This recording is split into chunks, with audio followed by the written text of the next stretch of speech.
Je crois que direct j'arrive à Strasbourg, je tombe sur une taverne. Oh, Jean-Louis Lucien Michelon. J'ai fait 85 km, je me suis déjà fait flasher. Et je roule à 83. Mais je me fais flasher.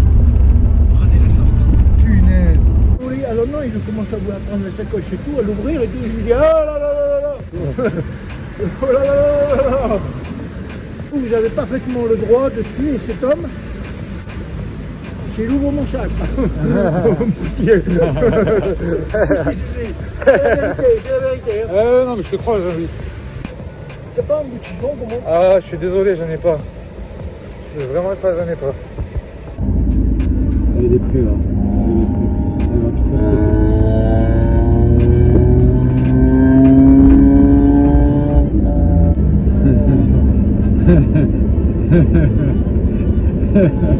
Du bretzel, spécialité alsacienne. Voilà.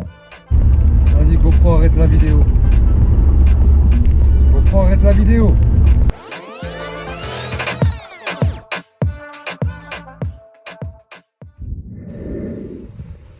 Donc les amis, quelle heure il est? 5h30 à l'aéroport de Toulouse-Blagnac. On est parti pour un vol direction Strasbourg. Je flippe des avions. J'ai payé mon vol 46 balles en plus. C'est encore une raison de plus de flipper.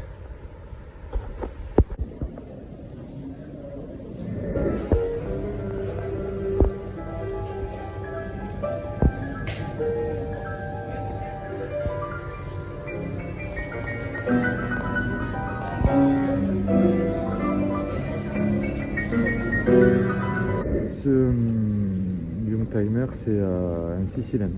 Donc voilà, ça peut être un L6, un V6, un flat 6. Bon, je n'ai pas trop le budget pour un flat. On va casser le suspense direct. 31, destination de Strasbourg, débutons l'embarquement dans votre engagement. Nous allons les petits boarding sur leur carte d'embarquement, s'il vous plaît. Merci.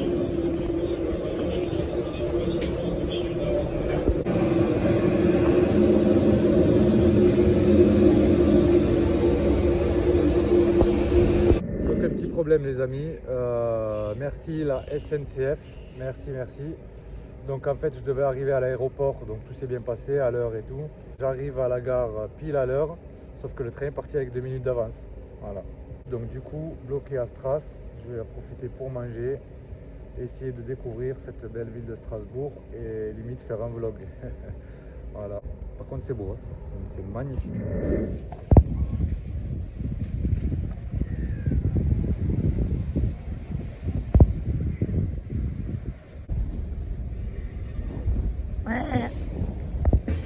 Voilà donc le pont. En fait, ce que j'ai calculé, en fait la rivière ou le canal se sépare en 3. Donc, du coup 1, 2, 3 avec des genres de manoirs à chaque fois. Et là je suis sur un pont en fait au-dessus de l'eau.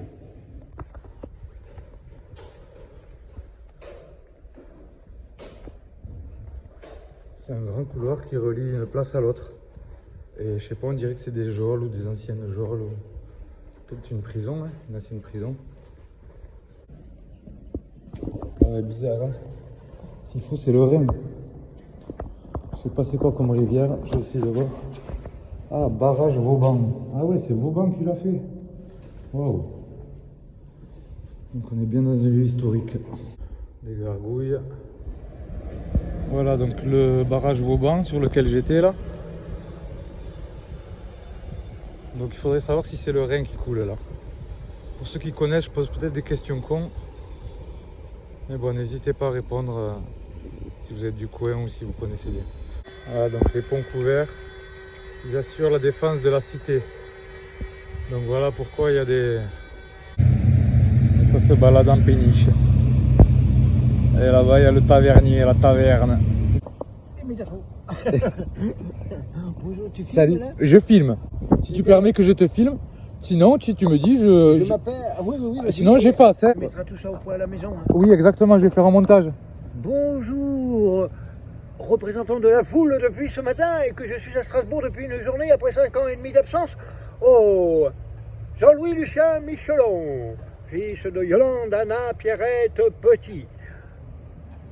Française, et moi français, de famille longue française. Je vous prie un instant pour toi qui veut bien une séance de télévision. Tu sais que celui qui ouvre ce sac sans mon autorisation, il peut être puni de mort. Ah, mais c'est normal, hein, c'est tes affaires personnelles. Hein. Ça dépend toujours un peu de l'humidité, surtout c'est ça. avec nous. C'est ça. Ça dépend. C'est ça. Il y a une brasserie là-bas. Attends, avec ce malheur qu'ils ont fait dans ma vie un jour, je suis tombé sur la brigade antiterroriste. Ah ouais? Ils viennent, tu vois. Ils sont Alors, venus ils ont voulu, alors non, ils ont commencé à vouloir prendre la sacoche et tout, à l'ouvrir et tout. Je me dis, ah là là là là là. Les gens, ils étaient une douzaine, tu vois. Oh là là là là là. Alors il y a l'exécutant, tu vois, qui commence à ouvrir, tu vois. Alors, parmi vous, vous avez parfaitement le droit de tuer cet homme s'il ouvre mon sac. Si. C'est la vérité, c'est la vérité. Hein. non, mais je te crois, Jean-Louis. Voilà à qui tu parles. Hein. Mais on va accélérer un peu, comme ça on trouve un truc. On mange un truc et moi je vais à la gare. Mais là-bas, il n'y avait rien, Jean-Louis. Là, tu vois, il y a une brasserie ou je sais pas quoi. Allez, bon, on va manger. Tu peux y aller, t'es un sportif, là, mon gars. T'as pas un bout de chiffon, comment? Ah, je suis désolé, j'en ai pas. Vraiment, ça, j'en ai pas. Ah bah, ça me fait plaisir. Nasser. Ouais. Ah bah, ça me fait plaisir. Nasser, Jean-Louis, Nasser. Ah, tu me fais une vie d'harmonie, alors là, c'est bien. Oh, putain. Alors, bravo, les gars de la télé. Hein. Bravo, les gars de la télé. Zuckerberg, il n'a pas le droit de manipuler ces images. Hein. À bientôt, Jean-Louis. Qui va arriver, je vais le rater, ça va faire le deuxième. Je te dis à bientôt. On se serre la patte. Alors, tu sais, Bonne continuation. Pardon. Ouais, bonne continuation. Merci à toi. Et tu Merci fais le pour ta nécessaire, participation. Nasser, tu fais le nécessaire. Hein. À bientôt, Jean-Louis. Attends, voilà pour Zemmour. Oui. Pour Zemmour. Oui. Alors, pour votre voyage à l'étranger, c'est quand même les petites nations, ils ont des drones avec des missiles, quoi. Et que les affaires de l'exécutif français, ça fait quand même quelques siècles. Allez, sur ces belles paroles, ciao, bonne continuation, ciao, à bientôt, ciao. Mais non, j'arrive de Toulouse, je dois prendre un train et tout, désolé. Merci. Ciao.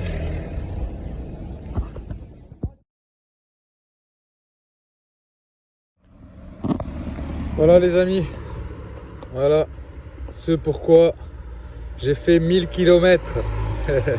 J'ai peur de l'avion, le démarrage j'ai eu peur, l'envol, l'atterrissage, les trous d'air, voilà tout ça pour ça. Donc les trains ratés, tout ce que tu veux.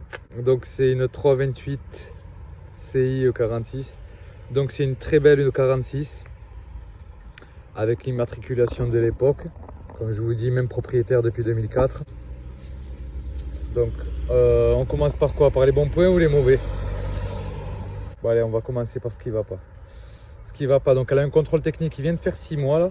Il a fait 6 mois hier, on est le 7, il a fait 6 mois hier. Ce qui va pas, donc les contrôles depuis 6 mois, elle a pas beaucoup roulé, mais bon, j'ai l'impression que le contrôleur était quand même relativement gentil. Et une usure, il les a marqués sur le contrôle, mais sans contre-visite. Donc usure des pneus avant, usure prématurée des disques et plaquettes arrière, ils sont complètement morts. Donc disques et plaquettes arrière à prévoir. Au niveau de la carrosserie, la personne m'avait parlé donc de ces deux pètes. Ils ont fait tomber une brique dans le garage dessus, ou je sais pas trop quoi. Mais ce dont il ne m'avait pas parlé, il y a toujours des petites surprises, c'est cette rayure là. Donc sur l'aile, ça ne me dérange pas plus que ça, vu qu'il y avait une tôlerie, une peinture à faire.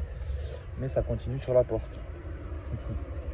Donc il y a la porte avec ce qui va pas, coque de rétro qui a cloqué, le vernis a sauté, le capot n'est pas parfait. On voit que là, vous voyez, ça commence les défauts. Et ça, c'est des trucs que même avec un bon detailing, je pourrais pas rattraper. Vous voyez, Le vernis a cramé à plusieurs endroits. Sur les photos, je lui avais posé la question, il n'avait pas su me répondre. Mais effectivement, vous voyez le toit accroché ici, le vernis a sauté là. Carrosserie, bon, elle est de 99 après, hein, je peux pas, on va pas s'en plaindre. Mais... Pour le reste, pare-choc arrière, un petit pet là, mais ça je saurais le rattraper, une retouche. Mettre des logos. Des logos en 60 mm là, ou 61. Voilà, l'extérieur, je pense que c'est bon. Ah oui, non. Attendez. Les feux qui sont ternes, mais qui ont en plus pris l'humidité. Donc est-ce qu'ils ont pris l'humidité parce qu'elles ne roulent pas, ou est-ce qu'il y a vraiment un problème dans les joints? Est-ce qu'il faut changer les feux? On va le voir. Donc voilà pour l'aspect mécanique. Un logo aussi à changer devant. Pour l'aspect mécanique, pour l'aspect esthétique plutôt. Elle a des jantes Spock en 16 d'origine. Elle est sortie désiglée d'origine. Peut-être que j'y en mettrai un. Donc voilà. Au niveau du train arrière, ouais, il y a ça aussi en partie mécanique. Au niveau du train arrière, bon, vous savez qu'elles ont tendance à pouvoir se déchirer. Donc ça, on y mettra peut-être le renfort. Elle n'a jamais drifté en tout cas, vu le profil des personnes, ça c'est sûr et certain. Donc elle n'a jamais été matraquée. Mais par contre, au niveau de l'entretien à l'arrière, il faut une vidange du pont, une vidange moteur, les cylindres blocs à l'arrière là. Et aussi, vous savez, les triangles, là, les genres de triangles de bras de suspension, les cylindres blocs sont complètement morts. Donc ça, ce sera à faire. Par la même occasion, quand on va le faire, moi je le fais pas. C'est le garage Layol à Lavore qui va me le faire, à la Bastide. Du coup, peut-être qu'on en profitera éventuellement, je sais pas, pour mettre le renfort en même temps. Ça, je sais pas. Et après, l'état esthétique, vous avez vu pour l'extérieur les défauts. Et le pire est à venir.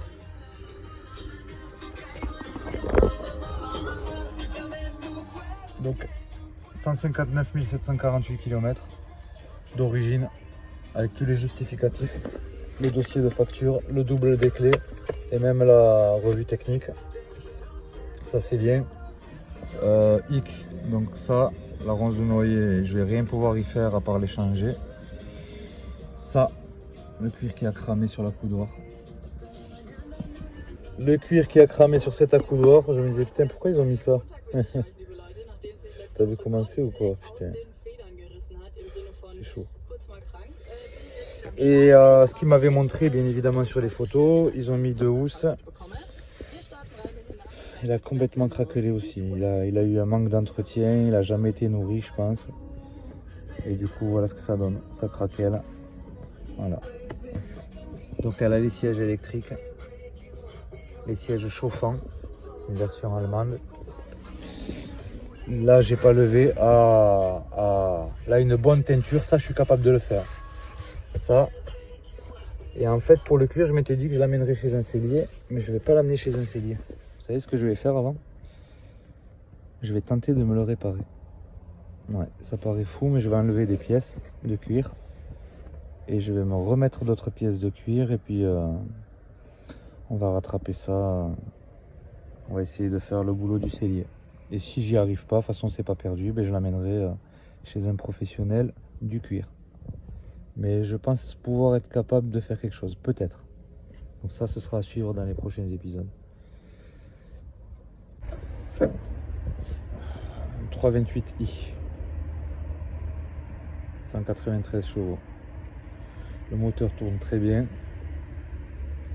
Là vous voyez, il a mis du scotch sur le manchon.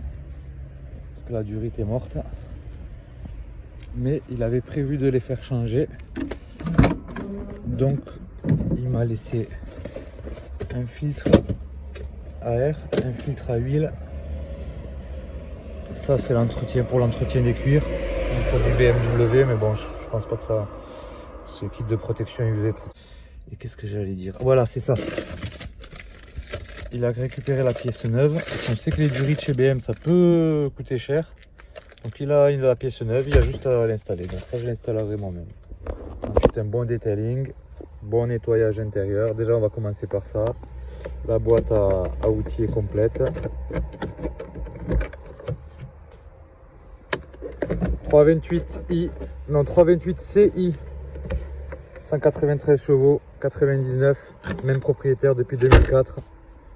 Voilà, vous voyez la petite boisse là, ouais, elle n'est pas parfaite. Hein. J'étais un peu déçu en la voyant, mais en même temps, voiture de 99, qu'est-ce que tu veux dire?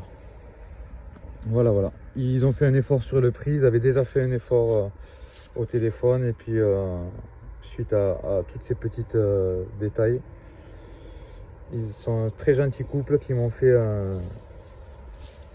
un prix. Donc je les remercie. Et puis Choupette, comme elle était surnommée, va partir pour des meilleurs cieux. On va bien l'entretenir, on va bien la raviver. C'est à suivre dans les prochains épisodes. Alors vous voyez tout ça là, ça va revenir nickel. Franchement après elle va revenir nickel à l'intérieur. Tout ça, ça va bien revenir. Ça, il y a vraiment au niveau des ronces de noyer que je vais essayer de mettre autre chose ou d'y remettre de la ronce par-dessus. Ou un semblant de ronce de noyer. Il y a la coudoir, il y a le cuir conducteur et la coudoir conducteur. Après franchement c'est pas mal. Double des clés, fermeture centralisée et tout. Puis j'imagine que vous voulez entendre ça.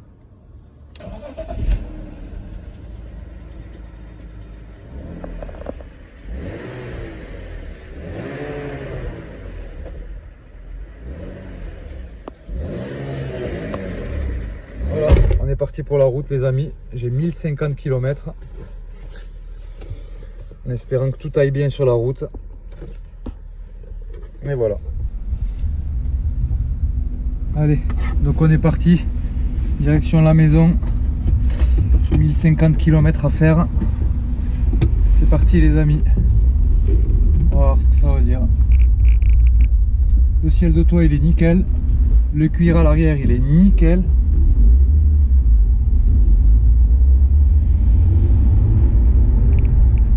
On va rouler tranquillou.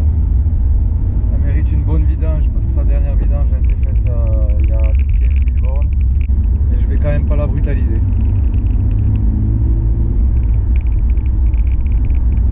Les vitres marchent bien à l'arrière là, avec les vérins. Hop, là je les referme.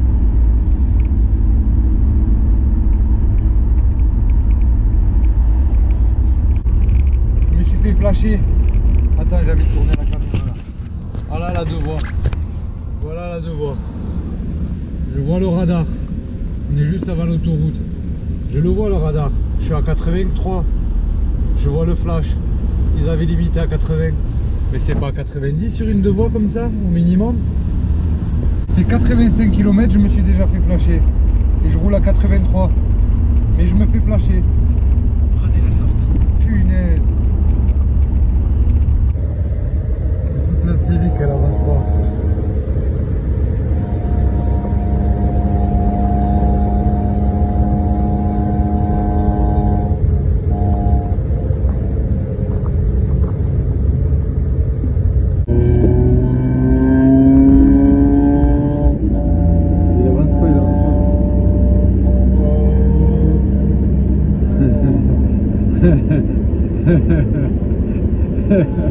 Ah c'est bon, j'arrive à l'avoir. Bon les amis, donc j'ai radé bien l'huile. Donc là je vais nettoyer un peu le dessus. Mais en fait c'est de l'huile qui s'est déposée, bien épaisse. Du coup elle était mal lubrifiée la voiture. D'où le cliquetis. À froid elle le fait pas. Donc il faut une bonne vidange, mais avant ça il faut un nettoyage de la partie huile. Là je vais mettre un produit mélangé à l'ancienne huile, je vais la faire chauffer, je vais remplacer l'huile. Et ça je vais le remplacer de suite. Donc le manchon là qui est percé. D'ailleurs quand on accélère au-dessus d'un certain régime, on l'entend l'aspiration. Comment il est déchiré. Voilà le manchon tout neuf. Donc ça c'est bien. Donc le manchon est changé, le filtre à air est placé aussi. 10 minutes, un quart d'heure pour le manchon. J'ai été embêté un petit peu avec la place. Et vous voyez l'état du filtre à air là. Il méritait quand même d'être changé. Donc c'est toujours ça de fait. Et là, on arrive à donc la B2 moteur. B moteur, j'y ai passé un petit coup vite fait, donc je ne l'ai pas détaillé, je ne l'ai pas nettoyé vraiment dans le détail, mais j'y ai quand même passé un petit coup. Ça fait beaucoup mieux. Et les phares surtout, rappelez-vous l'état. Donc ils avaient pris l'humidité et en fait je pense que c'est du fait qu'elle roulait pas. La voiture ne roulait vraiment pas. Donc le fait d'avoir roulé de nuit, là, d'avoir bien séché les phares, je les ai polis illustrés et on va voir ce que ça va donner, s'il faut les changer ou pas. Mais j'ai bon espoir qu'on les change pas. Et là en bas vous voyez un peu de résidus de polissage, hein. Donc elle n'est pas abîmée, c'est juste les poussières de ponçage. Bon mais voilà les amis, écoutez, je vous ferai peut-être un épisode numéro 2 si ça vous plaît. Là j'avais aussi rénové les 2 pots d'échappement, les 2 sorties, vite fait, mais bon ça donne déjà beaucoup mieux. Je vous dis à très bientôt, n'hésitez pas à liker, commenter comme d'habitude.